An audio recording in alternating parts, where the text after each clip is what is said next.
अस्सलाम वालेकुम, मैं हूं आपका मेजबान समी इब्राहिम। आइए नजर डालते हैं आज की टॉप स्टोरीज पर।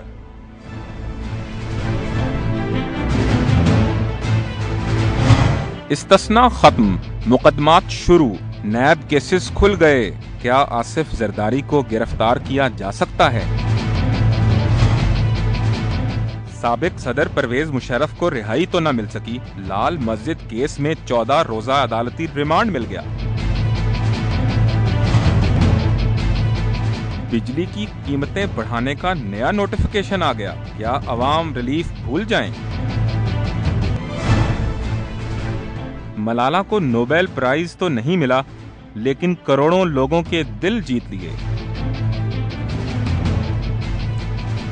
एहतसाब अदालत के जज जनाब चौधरी बशीर ने आज ये नोटिस जारी किए हैं साबिक सदर आसिफ अली जरदारी को, उनके मुकदमात के हवाले से, उनके उन 6 रेफरेंसेस के हवाले से जिन पर समाअत पेंडिंग थी, क्योंकि जब वो सदर बने 2008 में तो उन्हें एक इस्तिस्ना हासिल हो गया, जिसके बाद उनके खिलाफ जो मुकदमात थे उनकी समाअत रुक गई थी।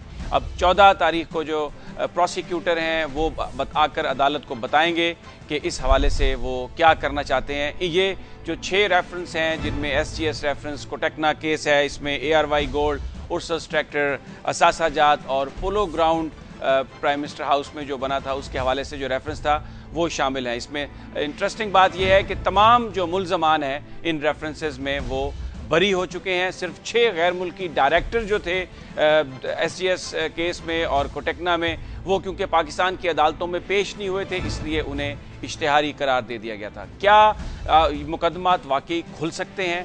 और जब अगर दीगर तमाम मुल्ज़मान बरी हो चुके हैं तो उसके बाद जनाब आसिफ अली जरदारी की इस हवाले से कानूनी पोजीशन कितनी मुस्तहकम है, आज बात करेंगे इस हवाले से। जनाब सलमान अकरम राजा हमारे साथ हैं। अस्सलाम वालेकुम राजा साहब।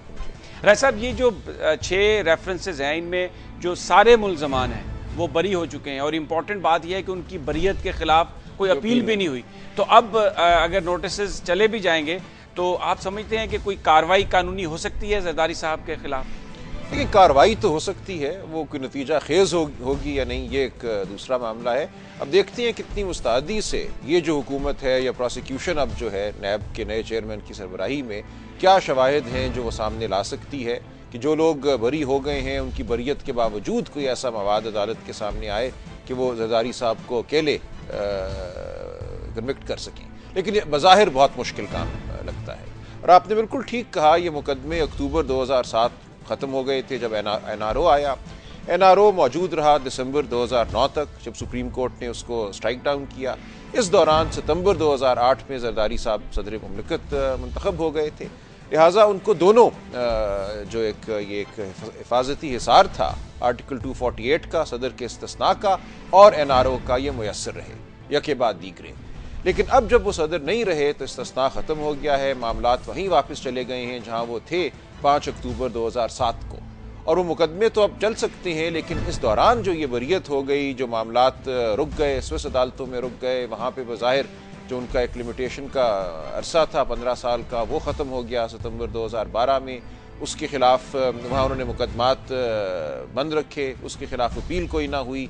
अब सो काम कह रहे हैं आपने वक्त में अपील नहीं की, लिहाजा हम उस मामले को भी नहीं देखेंगे दोबारा। तो बज़ाहिर ये लगता है कि ये मुकदमात कहीं आगे बहुत दूर नहीं जा सकते, नहीं जाएंगे। अच्छा, इसमें राजा साहब इस पर कमेंट कीजिएगा कि नवाज शरीफ साहब के ये दौर में मुकदमात चले, उससे पहले जब फारूक लगारी साहब सदर बने थे तो बहुत सारे तब कायम किए गए थे मुकदमे। जनाब नवाज शरीफ साहब ये कह चुके हैं इस हवाले से, अपनी उनकी जो इंटरव्यूज़ छपे हैं, किताबों में भी लिखा गया उनकी बायोग्राफी में, कि वो ये समझते थे कि उन्हें इस्तेमाल किया गया और गलत ये मुकदमात कायम हुए। उन्होंने माफ़ी भी मांगी इस हवाले से। तो उसके बाद भी इन मुकदमों को अगर खोला जाए तो इसका कोई अखलाकी जवाज़ बनता है? ये देखिए, इस वक्त तो ये कानूनन खुले हैं, इस वक्त तो अखलाकियात की बात नहीं है। जिस एहतसाब अदालत के सामने ये मुकदमे थे, उस एहतसाब अदालत ने सिर्फ ये कहा है कि अब चूंकि वो सदर भी नहीं रहे, NRO भी ख़त्म हो चुका है, लिहाजा इन मुकदमात को वापस वहाँ से शुरू किया जाएगा जहाँ ये रुक गए थे 5 अक्टूबर 2007 को जब NRO का इजरा हुआ था। तो ये तो एक कानूनी वाक़या है, ये कोई अखलाकी वाक़या नहीं है। अब अखलाकी वाक़या तब सामने आएगा जब हुकूमत, प्रोसिक्यूशन और नैब कोई मौक़िफ़ अपनाएंगे। अब नैब एक इंडिपेंडेंट इदारा है, उसके नए चेयरमैन का तकर्रुर हो चुका है। कानूनन तो वो हुकूमत वक्त के ताबे नहीं हैं, वो अपनी तफ्तीश खुद कर सकते हैं और ये कह सकते हैं कि इनका अखलाकी मुआहदा कोई भी हो, पीपल्स पार्टी और PMLN का, हम इस मुकदमे की तफ्तीश करेंगे, बात को आगे बढ़ाएंगे। लिहाजा नवाज शरीफ साहब की ज़ात या उन्होंने अपनी किसी किताब में क्या लिखा वो गैर अहम हो जाती है अगर नैब मुस्तैदी से अपना काम करें। अच्छा, एक मैं कमेंट चाहूँगा आपको कि इस मुल्क में सुप्रीम कोर्ट ऑफ पाकिस्तान ने सैकड़ों की तादाद में, दर्जनों की तादाद में वो लोग हैं जिनको सज़ाए मौत दी है दहशतगर्दी के इल्ज़ाम में, और वो पाकिस्तान की अदालतों में बंद हैं। तो हम देखते हैं कि वो जो दहशतगर्द हैं, शायद कोई मुज़ाकरात की बात हो रही है तो वो जो उनको सज़ाए मौत है वो तो अपहेल्ड, वो तो रोक ली गई है, उस पर तो अमल दरामद नहीं है। लेकिन दूसरी जानब जो सियासतदान है पाकिस्तान के, उनके खिलाफ वो जो कार्रवाइयाँ हैं कानूनी, वो तो हमें जारी नज़र आ रही हैं। देखिए जी, कानूनी अमल हमारे मुल्क में हमेशा ही किसी न किसी मसलहत का शिकार रहा है, और कानूनी अमल में फ़रीक सिर्फ अदालतें नहीं होती, हुकूमत का बहुत बड़ा रोल होता है, क्योंकि गवाही, शहादत, प्रोसिक्यूशन तो हुकूमत के हाथ में होती है, इंतज़ामी इदारों के हाथ में होती है। वहाँ कोई मसलहत का बरूए कार आ जाना कोई हैरत की बात नहीं है। अब जो आपने इशारा किया जिस तरफ तालिबान से कोई मुज़ाकरात की बात है, उस हवाले से जो वहाँ लोग थे सज़ा याफ्ता, उनकी सज़ाओं पर अमल को रोक दिया गया है, तो ये एक उस मसलहत का या मसालिहती अमल का एक नतीजा है, और हमारे यहाँ कानून इस तरह इस्तेमाल होता रहा है और मुस्तकबिल करीब में होता रहेगा। बहुत बहुत शुक्रिया जनाब सलमान अकरम राजा साहब, जो ये कह रहे थे कि ये इस वक्त जो जज ने, अकाउंटेबिलिटी जज ने जो राय मांगी है प्रोसिक्यूटर से, नैब के प्रोसिक्यूटर से, कि इन मुकदमात के हवाले से अब वो क्या मौक़िफ़ रखते हैं, ये कानून की कार्रवाई है, इसका किसी किस्म की अखलाकियात से जिक्र का से कोई ताल्लुक़ नहीं है। ये भी इस बात का भी कहना था उनका कि पाकिस्तान में बहरहाल हर दौर में जो कानूनी अमल है वो किसी न किसी मसलियत का शिकार ज़रूर रहा है। नाज़रीन, यहाँ पर हम लेते हैं ब्रेक, और ब्रेक के बाद हम बात करेंगे साबिक़ सदर परवेज़ मुशर्रफ की, जिनको अब लाल मस्जिद केस में 14 दिनों के लिए जुडिशल रिमांड पर भेज दिया गया है। उनके वकील जनाब अहमद रज़ा कसूरी हमारे साथ होंगे, लेकिन एक मुख्तसर सी ब्रेक के बाद।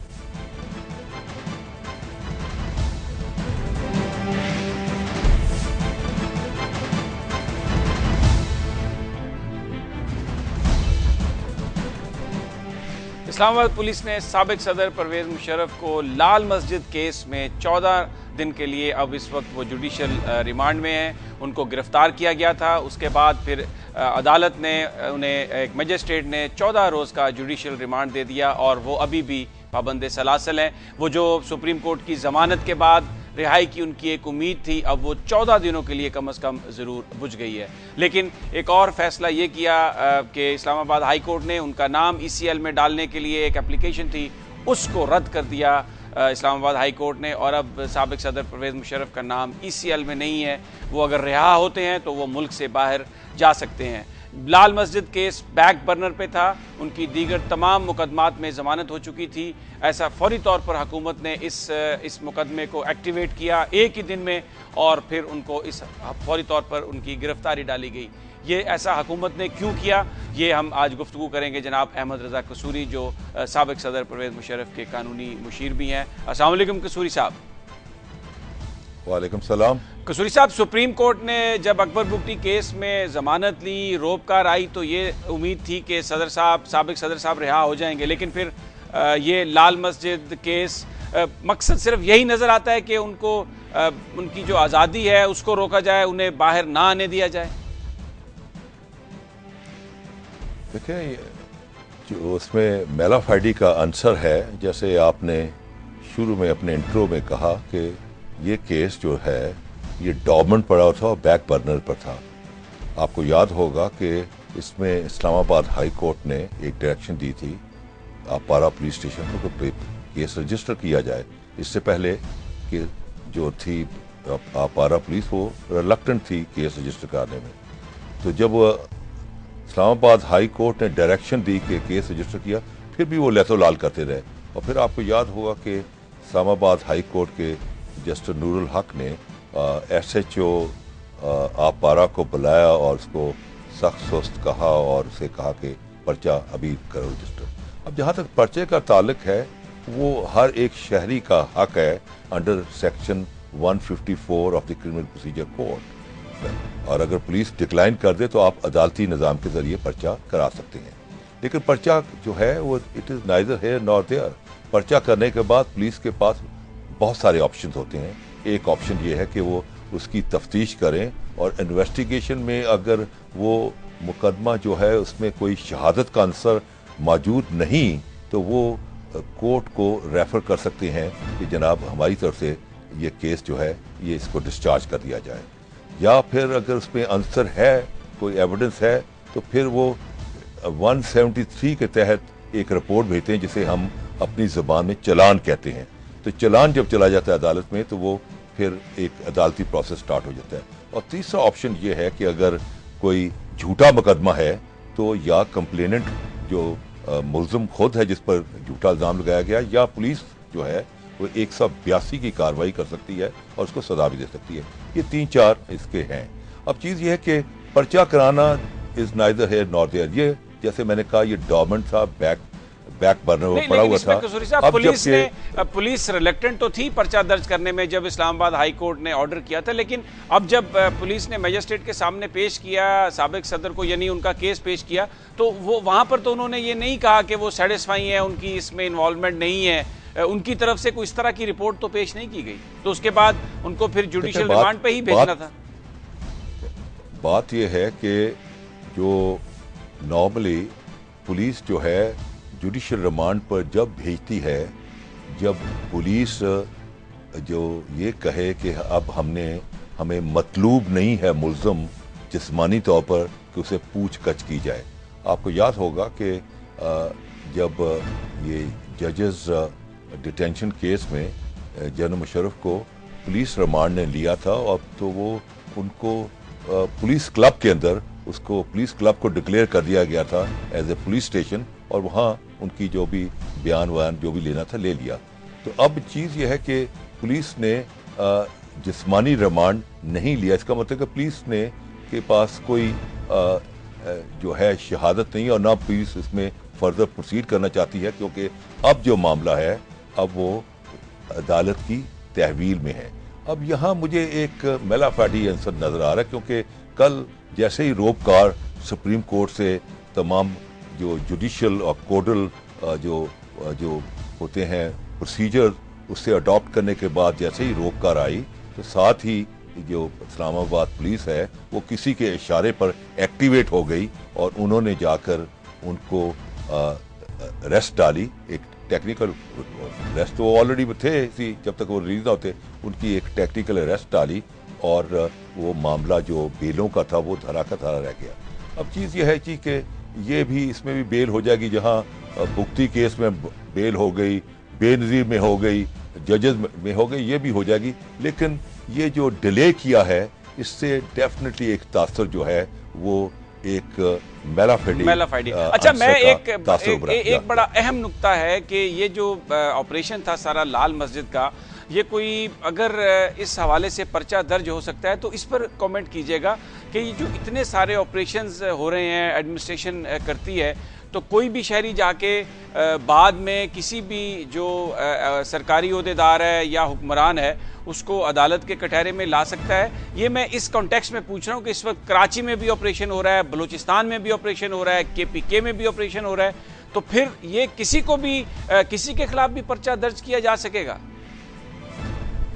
मैं आपका बहुत मशकूर हूँ कि आपने बहुत ही अहम सवाल किया और यही क्रक्स ऑफ द मैटर है। देखें कि बात यह है कि एक टर्म होती है जिसको कहते हैं एक्ट ऑफ द स्टेट, रियासत का एक्शन। जो रियासती एक्शन होता है एक्ट ऑफ द स्टेट, उसको दुनिया के किसी सिविलाइज कंट्री में जहां आइन की और कानून की बालादस्ती होती है, it is not an actionable offence, क्योंकि वो रियासत की बका और सालमियत के लिए होता है। अब अगर आप इस किस्म के शोशे छोड़ेंगे तो वो जो आपका कराची में जो ऑपरेशन हो रहा है वहाँ एक सेकंड लेफ्टिनेंट से लेकर DG रेंजर्स तक वो खौफजदा होगा कि मैंने कोई अपना टारगेट एक्शन कर दिया तो कल को मैंने रिटायर होना है, तो मुझ पर अगर केसेस की भरमार हो गई तो मैं तो लूप में आ जाऊंगा।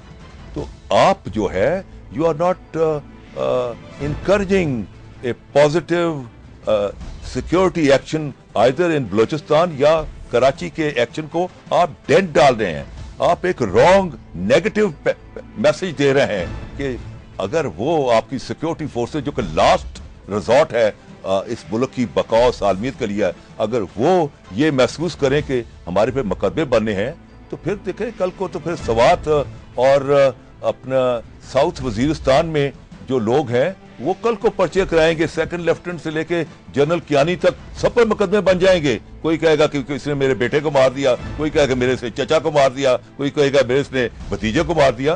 तो ये आप क्या प्रेसिडेंट बना रहे हैं? आप रियासत को किस नैच पर लेके जा रहे हैं? आप क्या ये टम्बकटू की रियासत है? क्या यहाँ अपना सिक्योरिटी की जो टॉप प्रायोरिटी नहीं दी जाएगी? और फिर अगर आपने लाल मस्जिद करना है तो वो जो अपना लेफ्टिनेंट कर्नल, जो वेरी डिस्टिंग्विश्ड लेफ्टिनेंट कर्नल, वो जो शहीद हुआ, उसके साथ 7-8 कमांडोज और हुए, तो उनका कोई माई बाप नहीं है, उनका कोई इस मुल्क में कोई प्राइम मिनिस्टर या कोई होम मिनिस्टर उनका आवाज उठाने वाला, उसका पर्चा किस पर होगा? बहुत बहुत शुक्रिया, बहुत शुक्रिया जनाब अहमद रजा कसूरी। एक बहुत अहम नुक्ते पर बात कर रहे थे। उनका कहना था कि अगर जो एक्ट ऑफ स्टेट है उसको इस तरह अदालतों में चैलेंज किया गया तो फिर आम आदमियों के तहफ़्फ़ुज़ के लिए जो ऑपरेशन दहशतगर्दों के खिलाफ किए जाते हैं, सिक्योरिटी इदारों का मोरल इस हवाले से बहुत ज़्यादा मुतासर होगा। नाज़रीन, यहाँ पर हम लेते हैं एक ब्रेक, और ब्रेक के बाद बात करेंगे कि नेपरा ने फिर बिजली के नर्ख बढ़ा दिए। अब सुप्रीम कोर्ट के पास क्या ऑप्शन रह गई है, लेकिन एक मुख्तसर से वक्फे के बाद।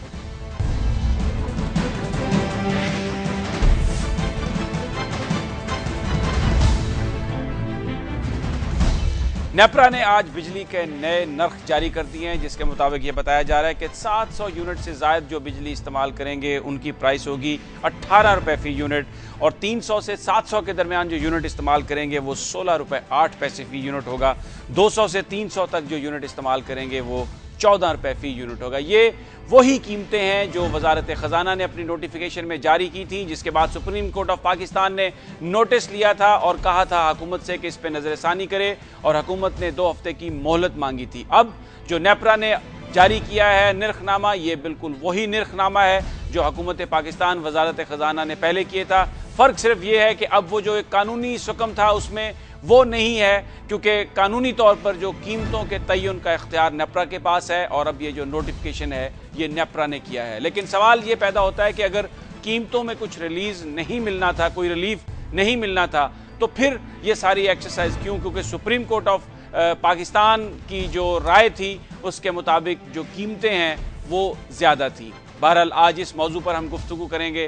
डॉक्टर मुसद्दक मलिक जो एडवाइज़र हैं एनर्जी के वज़ीर-ए-आज़म पाकिस्तान के, वो हमारे साथ मौजूद हैं। अस्सलाम वालेकुम डॉक्टर साहब। डॉक्टर साहब, कीमतें तो वही हैं जो वजारत ख़जाना ने जारी की थी, अब नेपरा ने जारी की हैं। हो सकता है कि वो जो कानूनी एक उसमें पेचीदगी थी वो तो दूर हो गई हो, लेकिन गरीब आवाम जो है उन पर तो बोझ वही है। जी देखिए, सबसे पहले तो मैंने ये जब तजवीज़ किया गया था ये कीमतों में जो इजाफा है, तो बड़ा सोच समझ के किया गया था।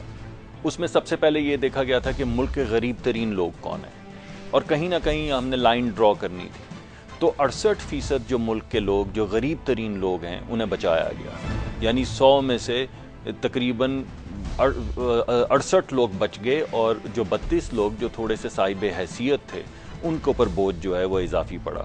तो पहले तो हमने ये कोशिश की। दूसरी कोशिश जो हमने की वो ये थी कि पिछली 2-4 हुकूमतों में अगर आप एनालिसिस कर लें तो आपको पता चलेगा कि इस मुल्क में 22 मिलियन मीटर कनेक्शन है।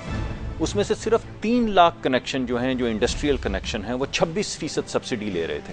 तो ये जो हम चीखो पुकार रोज़ करते हैं कि मुल्क में 500 अरब रुपए का गर्दिशी कर्जा है और मुल्क के अंदर 600 अरब और का गर्दिशी कर्जा और सब्सिडी है, तो हमें ये अंदाज़ा नहीं था कि वो लोग जो मोटर गाड़ियों में नहीं बल्कि मर्सिडीज़ के अंदर आ रहे हैं, ये वो लोग हैं जो 26% इस सब्सिडी का ले रहे हैं। बजाय इसके कि ये सब्सिडी गरीब आदमी को दी जाती, ये मुल्क के अमीर तरीन लोगों को सब्सिडी दी जा रही थी। तो हमने ये किया कि वो सब्सिडी हटा के जो 0 से लेके 200 तक लोग हैं, जो गरीब तरीन लोग हैं, जिनके घर में 2-3 लाइटें जल रही हैं, 2-3 पंखे चल रहे हैं, एक आधा फ़ोन चार्जर है, एक आधी कोई और इलेक्ट्रॉनिक गैजेट है, उनको बचाया जाए।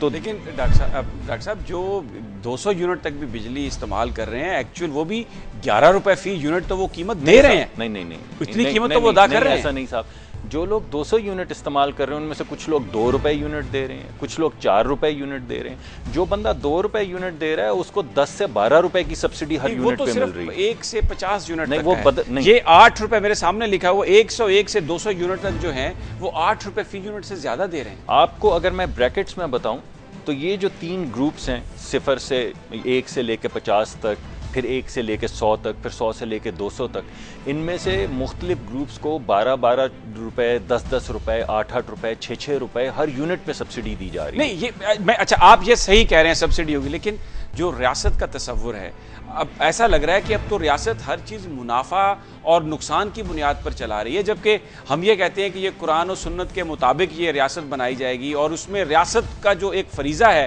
कि एक वेलफेयर स्टेट का जो कॉन्सेप्ट है, तो उसमें ऐसा लग रहा है कि यहाँ जब बिजली का मामला है तो रियासत तो अपने ऊपर कोई बोझ लेने के लिए तैयार ही नहीं है। नहीं, रियासत का बोझ तो अवाम का बोझ है ना साहब। अगर रियासत ये बोझ ले बिलफर्ज हम ऐसा करते हैं कि सबको सब्सिडी दे देते हैं, तो ये 600 अरब आप ही लोगों का है ना, जो हम आपसे लेके आपको वापस बांटेंगे, रॉबिन हुड वाला मैकेनिज्म करेंगे। तो आप ये देखिए कि हमारे पास चाराए कार क्या है ना, तो हमारे पास इस वक्त बैलेंस ऑफ ट्रेड के अंदर ये 600 अरब रुपया है कि हम अगर तेल एक्सपोर्ट कर रहे हो तो वहां से 600 अरब की जो इजाफी कीमत हमें आप डायरेक्ट टैक्सेशन क्यों नहीं करते? जी मैं आपको जो अमीर आदमी है उसकी जेब से क्यों नहीं निकालते? देखिए, गरीब आदमी पर तो बोझ डाल दिया, लेकिन ये जो इतने इतने बड़े महलों में लोग रहते हैं, इतनी इतनी बड़ी बिल्डिंग्स में रहते हैं, सबको बंद कर दें। सबसे वो पहले क्यों नहीं वो बर्दाश्त करते? सबसे पहले मैंने आपके सामने यही चीज पेश की है कि इस मुल्क के अमीर तरीन लोग जो 26% सब्सिडी ले रहे थे और कब से ले रहे थे और आज तक किसी ने जिक्र नहीं किया, और वो मजलूम बनते थे हमारे सामने आके कि हमारी तो इंडस्ट्री नहीं चल रही, वो इस मुल्क से 26% सब्सिडी ले रहे थे, वो सब्सिडी हमने हटा दी। उसके अलावा वो लोग जो कमर्शियल ये बड़े बड़े प्लाजा चला रहे हैं या दुकानें चला रहे हैं, आप माल रोड पे जाते हैं, लिबर्टी मार्केट में जाते हैं, ये लोग 8% सब्सिडी ले रहे थे, वो सब्सिडी हटा सबसे बड़े जो नादहिंदा हैं वापडा के, वो तो सरकारी इदारे हैं। बड़े बड़े जो पार्लियामेंट हाउस नहीं देती, वज़ीर आज़म हाउस नहीं देता, बहुत सारे जो हमारे अस्करी इदारे हैं वो नहीं देते, गवर्नर हाउसेज नहीं देते, चीफ मिनिस्टर हाउसेज नहीं देते, ऐवान सदर नहीं देता, वहाँ पर तो 4-4, 6-6 महीने भी बिल ना आए तो बिजली चलती है। गरीब आदमी का बिल 1 महीने भी लेट हो, चाहे 2000 पे उसकी बिजली काट देते हैं। देखें, जहाँ तक वो अस्करी जो बिल्स का ताल्लुक है वो तो क्लियर हो चुके हैं। अब जो हमारे पास सूबों के साथ हमारे ताल्लुकात हैं, उसमें सूबों ने यह कहा था कि आपकी बिलिंग पिछली 5-10 साल में ठीक नहीं रही है, आपने हमें इजाफी बिल किया हुआ है, आप हमें थोड़ी मोहलत दें, 4-5 महीने दें, हम उसमें आपके साथ बैठ के तय करेंगे कि हकीकत में ये बिल कितने हैं और जितने भी बिल होंगे वो आपको अदा कर दिए जाएंगे। अब जो मोहलत सूबों ने मांगी है CCI के अंदर, CCI की मीटिंग में, वो तो बचा थी, वो मांगना चाहते थे, वो समझते थे उनका हक है, बिलिंग गलत हुई और हम भी क्योंकि पहले नहीं थे कुर्सी पे तो हमें भी मालूम नहीं था किस कदर गलत बिलिंग हुई है। तो अब उसका एनालिसिस हो रहा है, इंशाल्लाह जैसे ही वो सेटल होगा तो उन बिल्स की भी अदायगी हो जाएगी। लोगों ने जब मैंडेट दिया इस हुकूमत को लेके आए तो वो रिलीफ चाह रहे थे, तवक्को ये की जा रही थी कि इसमें कोई शक नहीं कि लागत में और उसकी फरोख्त में, कीमत में बड़ा फ़र्क है, लेकिन अब अगर हुकूमत के पास कई मद्दात हैं, बहुत सारी जगहों पे सब्सिडी जाती है, बहुत सारे उसके अखराजात हैं, लेकिन जो गरीब आवाम है बिल्कुल इस वक्त पिसे हुए हैं दहशतगर्दी की वजह से, अनएम्प्लॉयमेंट की वजह से, गुर्बत की वजह से, उनको तो किसी तरह का भी रिलीफ नहीं मिला। वो तो सीधा सीधा हुकूमत ने जो पेन थी उन लोगों को पास। देखिए भाई, 100 में से 70 लोग तो बच गए, 30 लोगों पे इजाफी बोझ ज़रूर पड़ा है, 32 लोगों पे इजाफी बोझ ज़रूर पड़ा है। उनमें से जो तो अमीर हैं उनको तो अपना हक अदा करना चाहिए। इस बात का हमें भी दुख है कि जो मिडिल क्लास तबका है उसके ऊपर जो इजाफी बोझ पड़ा है वो हमारे दिल के भी बहुत करीब है। लेकिन हमें अब करना ये है, जैसा हम आगे चलेंगे, कि ये जो चोरी हो रही है इस मुल्क के अंदर, देखें ना, जब लोग बिल अदा करते हैं तो क्या अदा करते हैं, लोग बिजली का बिल अदा करते हैं और फिर चोरी का बिल अदा करते हैं। तो हम मुल्क के ऊपर हर महीने 50 अरब रुपए का कर्जा और गर्दिशी कर्जा और सब्सिडी चढ़ रही थी। अगर अच्छा, ये ठीक है, मैं बिल्कुल आपने जो नंबर गेम आप बता रहे हैं वो ठीक है, लेकिन वक्त कम है, मुख्तसरन आपका कमेंट चाहूँगा। फैसलाबाद का इलेक्शन हुआ, वहाँ पर वो गढ़ था नून का और बिजली के बिलों की वजह से नून का उम्मीदवार हार गया वहाँ पे। अब 26 को ताजरों ने हड़ताल का ऐलान किया हुआ है। ये जो आपका पॉलिटिकल एक जो लोगों का रिएक्शन है उसको भी हुकूमत गेज कर रही है। देखें साहब, इस मुल्क में हकीकी और सच्चे फैसले कौन करेगा? अगर इतना बड़ा मैंडेट लेने के बावजूद अगर इस हुकूमत ने भी पैसे ही छापने थे तो पिछली हुकूमत क्या बुरी थी? सबसे आसान तरीका ये है कि कोई बिल ना बढ़ाया जाए, हकीकत को का सामना ना किया जाए और पैसे छापते रहे। लेकिन बड़े लोगों की जेबों से भी तो निकाला जा सकता है, जिनके पास करोड़ों अरबों रुपए करप्शन। लेकिन आप ये तो मानेंगे ना कि टैक्स की रिफॉर्म करने के लिए, अकाउंटेबिलिटी करने के लिए एक वक्त दरकार है। हुकूमत आई है 4 महीने, 4 महीने में तो टैक्स और FBR रीस्ट्रक्चर नहीं हो सकता। इन तमाम चीज़ों को फोकस करने में और ये देखने में कि डायरेक्ट टैक्सेशन की जाए, अमीर आदमी से टैक्स लिया जाए, गरीब आदमी को सब्सिडाइज किया जाए, ये तो 10, 15, 20 साल से हम सोच सकते थे, आज तक नहीं सोचा गया। बहुत शुक्रिया मगर अब हमारे डॉक्टर साहब, बहुत शुक्रिया। डॉक्टर साहब कह रहे थे कि ये हुकूमत की कमिटमेंट है कि वो मईशत को, उस निज़ाम को उसके अपने पाँव पर खड़ा करना चाहती है, और इस वक्त बिजली की लागत में जो फ़र्क है उसको दूर करने के लिए रेट्स बढ़ाए गए हैं। लेकिन उनका ये कहना था कि वो गरीब तबका जिसकी तादाद बहुत ज़्यादा है, 60-70% है, उन पर बिजली का बोझ नहीं डाला गया, सिर्फ अमीर आदमी पर इसका बोझ डाला गया है। नाजरीन, यहाँ पर लेते हैं एक ब्रेक, और ब्रेक के बाद हम बात करेंगे पाकिस्तान की बेटी मलाला यूसुफजई के बारे में, जिन्हें आज शायद नोबेल प्राइज़ तो नहीं मिला, लेकिन पूरी दुनिया की मोहब्बतें ज़रूर उन्हें जीत ली हैं। हमारे साथ रहिए, बात करेंगे एक मुख्तसर से वक्फे के बाद।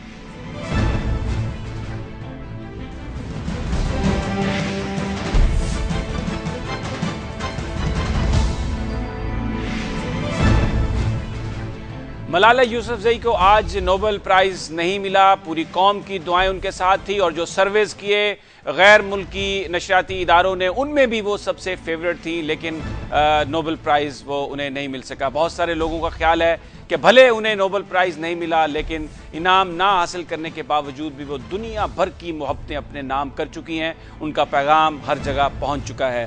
तालीम की बात की जा रही है, ख़वातीन के हकूक़ की बात की जा रही है, और वो इस वक्त पाकिस्तान का एक रोशन चेहरा बनकर पूरी दुनिया में चमक रही हैं। लेकिन पाकिस्तान में बहुत सारे लोग ऐसे हैं जो अभी भी इसको एक मगरब की कंस्पिरेसी समझते हैं, वेस्ट की एक चाल समझते हैं, और तालिबान ने फिर ये कहा है कि अगर उन्हें मौका मिलेगा तो वो मलाला यूसुफजई पर हमला करेंगे। आज इस मौजू पर गुफ्तगू के लिए हमारे साथ मौजूद हैं जनाब ओरिया मकबूल जान। अस्सलाम वालेकुम ओरिया साहब।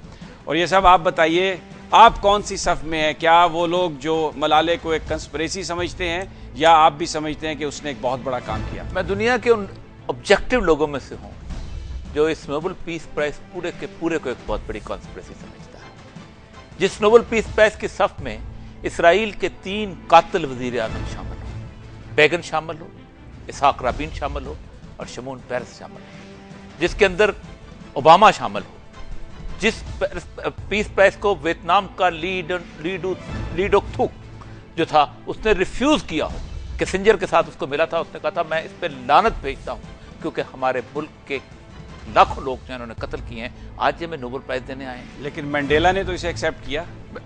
मैं आपको यासिर अरफात ने भी इसे एक्सेप्ट किया। यासिर अरफात उस कॉन्फ्रेंस का हिस्सा था। देखिए, क्रेडिबिलिटी एस्टैब्लिश करने के लिए चंद लोगों को दे दिया जाता है, लेकिन आप पूरी की पूरी लिस्ट उठा लें, आपको लिस्ट के अंदर ऐसे ही लोग मिलेंगे कि जो खालिसतन उनकी इशारों पे नाचते रहे और चलते रहे।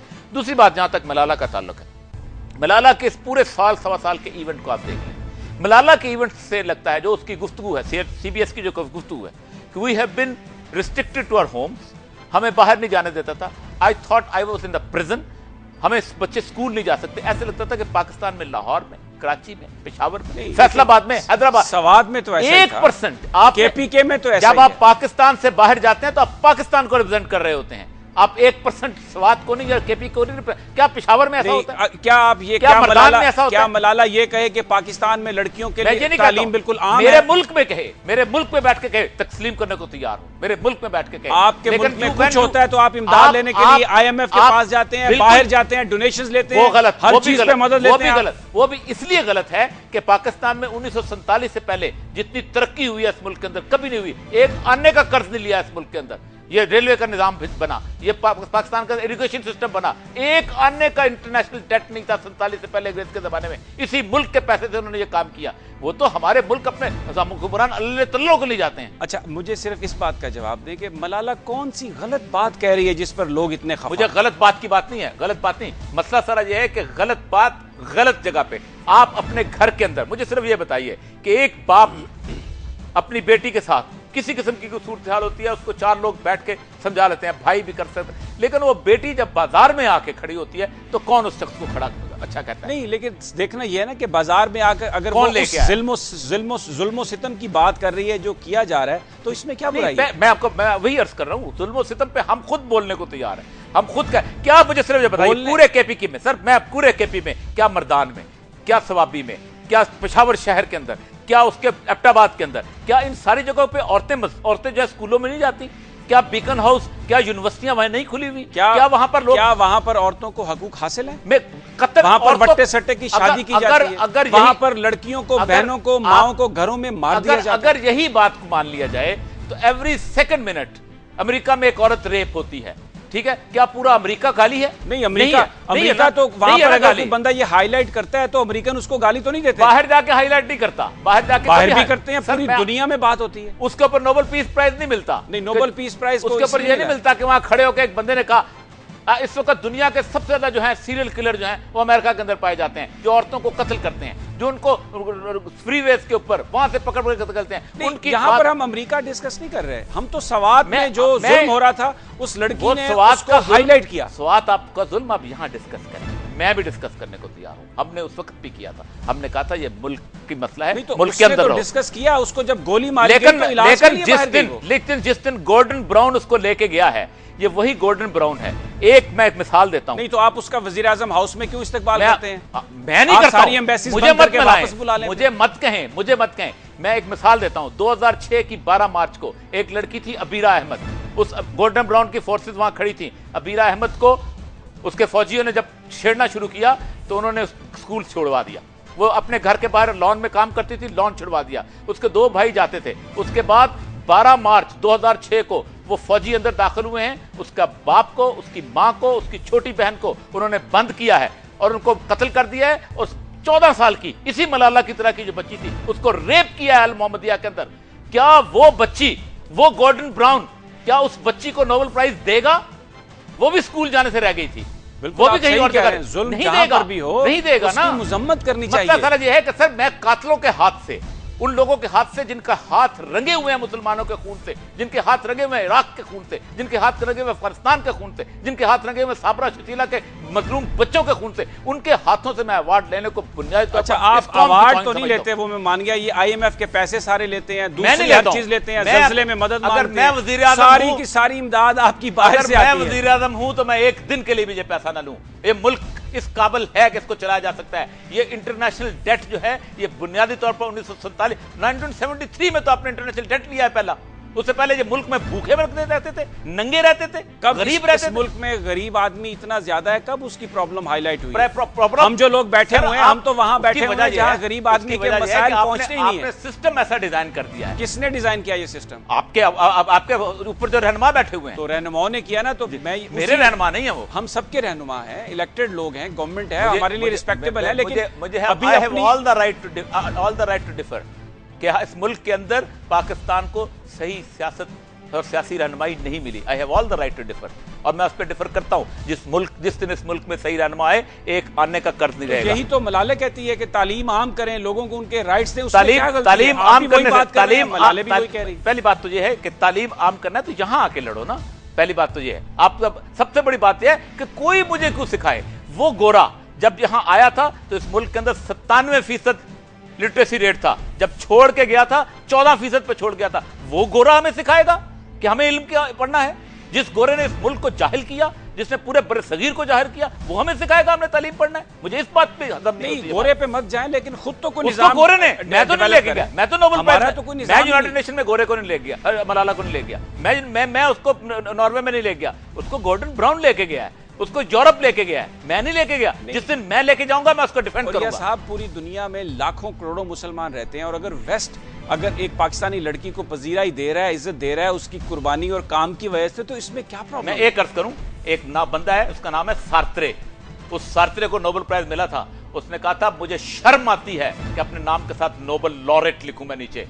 सार्त्रे की इज्जत उन सारे नोबेल प्राइज वालों से बड़ी है आज भी। सार्त्रे के बारे में डिगाल ने कहा था सार्त्रे फ्रांस, इज्जतें खड़े होके वकार से बनती है। लेकिन कोरिया साहब, ये जो आज भी कहता जो मलाले ने जिस जो दिन कुछ किया, अगर मलाले रिफ्यूज कर देती, मैं नहीं लेता, खुदा की कसम उठा कहता हूं पूरी दुनिया के मुसलमानों में उसकी इज्जत होती। नहीं मौर्य साहब, मलाले ने तो ये काम जो किया वो इसलिए तो नहीं किया कि उसे नोबेल प्राइज चाहना है, वो तो उसके काम की वजह से अगर किसी ने उसको नॉमिनेट किया, पहली तो इसमें मलाला का क्या कसूर? मैंने मिसाल दे दी अबीरा की ना, मैंने मिसाल दे दी अबीरा की, मैंने मिसाल दे दी कि उससे स्कूल छुड़वाया गया इराक में 12 मार्च 2006। मैंने मिसाल दी अबीरा की, उसको कत्ल किया, उसको रेप किया गया। बहुत बहुत औरिया साहब, बहुत शुक्रिया। बड़ा इंपॉर्टेंट डिबेट है, पूरे पाकिस्तान में जारी है इस वक्त। बहुत सारे लोगों का ये ख्याल है कि मलाला जो है वो एक मगरब के हाथों खेल रही हैं, एक अलाकार बन चुकी हैं, लेकिन पाकिस्तानियों की एक बहुत बड़ी अक्सरियत ये समझती है कि मलाले जो बात कर रही हैं वो सही कर रही हैं, एजुकेशन की बात कर रही हैं, और उन्होंने जो ये अपनी जिद्दोजहद की है वो किसी इनाम के लिए नहीं की, बल्कि निज़ाम में तब्दीली के लिए की है। अंदाज़ा इसका इस बात से होता है कि उन्होंने ये कहा है कि वो पाकिस्तान की वज़ीर-ए-आज़म बनना चाहती हैं, वहाँ पे तब्दीली लाना चाहती हैं। नाज़रीन, ये था आज का प्रोग्राम, हफ्ते का आखिरी प्रोग्राम। सोमवार को फिर मुलाकात होगी टॉप स्टोरी में नई खबरों और नए एनालिसिस के साथ। अपना और अपने साथियों का ख्याल रखिएगा। अल्लाह हाफ़िज़।